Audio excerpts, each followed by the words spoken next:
हर doctor एक निशानी लेकर चलता है, स्टेथोस्कोप। ये पहली चीज है जो हमारे दिमाग में आती है जब हम एक डॉक्टर के बारे में सोचते हैं, जो मरीज और डॉक्टर को एक अनोखे और निजी तरीके से जोड़ती है। लेकिन इसकी कहानी बड़े बड़े एक्सपेरिमेंट्स की नहीं है। ये एक अजीब से पल से शुरू हुई थी। पेरिस में 1816 में डॉ रेने लेनेक नाम के एक शर्मीले फ्रांसीसी डॉक्टर के सामने एक दुविधा थी। सामाजिक रीति रिवाज बहुत सख्त थे और लेनेक अपने मरीजों की पर्सनल स्पेस का बहुत सम्मान करते थे। स्टेथोस्कोप से पहले डॉक्टरों के पास अंदरूनी अंगों की जांच करने के कुछ ही तरीके थे। ज्यादातर वे उस पर निर्भर करते थे जो वे देख सकते थे, महसूस कर सकते थे या सुन सकते थे। दिल या फेफड़ों को सुनने के लिए डॉक्टर को अपना कान सीधे मरीज की छाती पर लगाना पड़ता था। लेनेक के लिए यह असहज था, खासकर महिला मरीजों के साथ। उनकी विनम्रता ही चिकित्सा में क्रांति का अचानक कारण बनी। चिकित्सा आगे बढ़ रही थी, लेकिन उसके उपकरण पुराने थे। डॉक्टरों को बिना गरिमा से समझौता किए शरीर को सुनने का एक बेहतर तरीका चाहिए था। समाधान सही व्यक्ति लेनेक का इंतजार कर रहा था। उनकी असहजता सिर्फ व्यक्तिगत नहीं थी, यह चिकित्सा के लिए ही एक समस्या थी, और उन्हें जो जवाब मिला वह उनके पेरिस के क्लिनिक से कहीं ज्यादा गूंजा। स्टेथोस्कोप की उत्पत्ति इस बात का प्रमाण है कि एक साधारण जरूरत कैसे दुनिया बदलने वाले विचार को जन्म दे सकती है। कभी कभी सबसे बड़े इनोवेशन सबसे मानवीय चुनौतियों से आते हैं। लेनेक की कहानी इस बात का सबूत है कि सहानुभूति और सरलता दुनिया बदल सकती है, और इस तरह स्टेथोस्कोप की कहानी शुरू होती है। 1800 के दशक की शुरुआत में चिकित्सा की कल्पना करें, कोई स्टेथोस्कोप नहीं, बस अंदाजा। डॉक्टर बाहरी लक्षणों और मरीज के बयानों पर निर्भर रहते थे। दिल को सुनने का मतलब था कान को नंगी त्वचा पर दबाना, एक तरीका जिसे डायरेक्ट ऑन्स्कल्टेशन कहते थे। यह अजीब, अक्सर अप्रभावी और खासकर मोटे मरीजों के साथ मुश्किल होता था।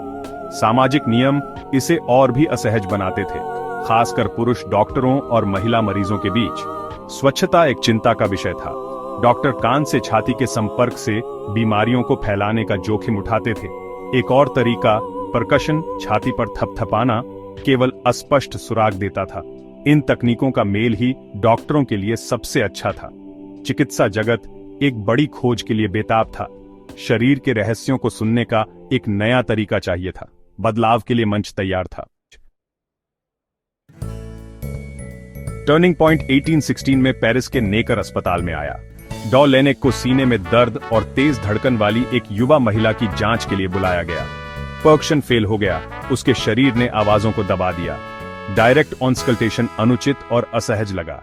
लेनेक हिचकिचाए, कर्तव्य और शालीनता के बीच फंसे हुए। उन्हें उसकी प्राइवेसी में दखल दिए बिना सुनने का एक तरीका चाहिए था। असहजता के इस पल ने उन्हें अलग तरह से सोचने पर मजबूर कर दिया।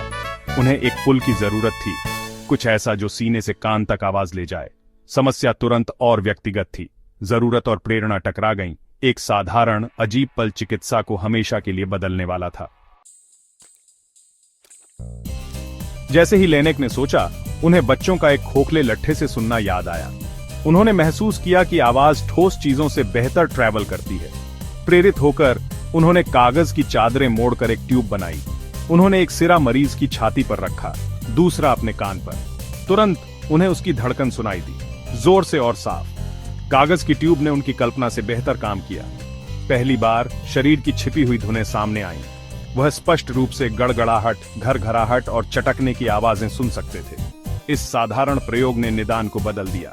एक बचपन की याद और कागज के एक रोल ने क्रांति ला दी। चिकित्सा कभी वैसी नहीं रहेगी। लेनेक जानते थे कि कागज की ट्यूब सिर्फ शुरुआत थी। उन्होंने एक खोखला लकड़ी का सिलेंडर बनाया, सरल, सुंदर और प्रभावी। उन्होंने इसे स्टेथोस्कोप नाम दिया, ग्रीक से स्टेथोस छाती और स्कोपिन खोज करना। शुरुआत में कई डॉक्टरों ने इस आविष्कार का मजाक उड़ाया, पुरानी आदतों से चिपके रहे। लेकिन लेनेक लगे रहे, हर मरीज पर अपने स्टेथोस्कोप का इस्तेमाल करते रहे और अपने निष्कर्षों को दस्तावेज करते रहे। उन्होंने छाती की आवाजों को बीमारियों से जोड़ा। 1819 में अपना काम प्रकाशित किया। धीरे धीरे चिकित्सा समुदाय ने इसका मूल्य पहचाना। स्टेथोस्कोप ने सटीक, गरिमापूर्ण और स्वच्छ जांच की अनुमति दी। लकड़ी की ट्यूब चिकित्सा प्रगति का प्रतीक बन गई। पूरे यूरोप में डॉक्टरों ने इसे अपनाया। स्टेथोस्कोप की उपहास से सम्मान तक की यात्रा शुरू हो चुकी थी। चिकित्सा में एक नया युग शुरू हो चुका था। यह सब विनम्रता के एक पल से हुआ। स्टेथोस्कोप तेजी से विकसित हुआ। 1851 में आर्थर लेयर्ड ने 2 ईयरपीस वाला एक वर्जन बनाया। जॉर्ज कैमैन ने इसे लचीली ट्यूबिंग के साथ परफेक्ट किया, एक डिजाइन जो आज भी इस्तेमाल होता है। सामग्रियों में सुधार हुआ और डायाफ्राम और घंटियों जैसी सुविधाएं जोड़ी गईं। डिजिटल स्टेथोस्कोप अब दिल की आवाजों को एम्पलीफाई, रिकॉर्ड और विजुअलाइज करते हैं। लेनेक की दुखद रूप से 45 साल की उम्र में तपेदिक से मृत्यु हो गई। उन्होंने अपना ही आविष्कार इस्तेमाल करके खुद का निदान किया था। उनकी विरासत हर अस्पताल और क्लिनिक में जीवित है। स्टेथोस्कोप सिर्फ एक उपकरण नहीं है, यह विश्वास और देखभाल का प्रतीक है। इसका आविष्कार हमें याद दिलाता है कि महान खोजें अक्सर साधारण जरूरतों और मानवीय पलों से आती हैं। लेनेक की कहानी साबित करती है कि सहानुभूति और जिज्ञासा दुनिया को बदल सकती है। 1816 में कागज के एक रोल ने एक गूंज शुरू की जो आज भी सुनाई देती है। स्टेथोस्कोप चिकित्सा का सबसे स्थायी प्रतीक बना हुआ है, और यह सब एक शर्मीले डॉक्टर और एक साधारण विचार से शुरू हुआ।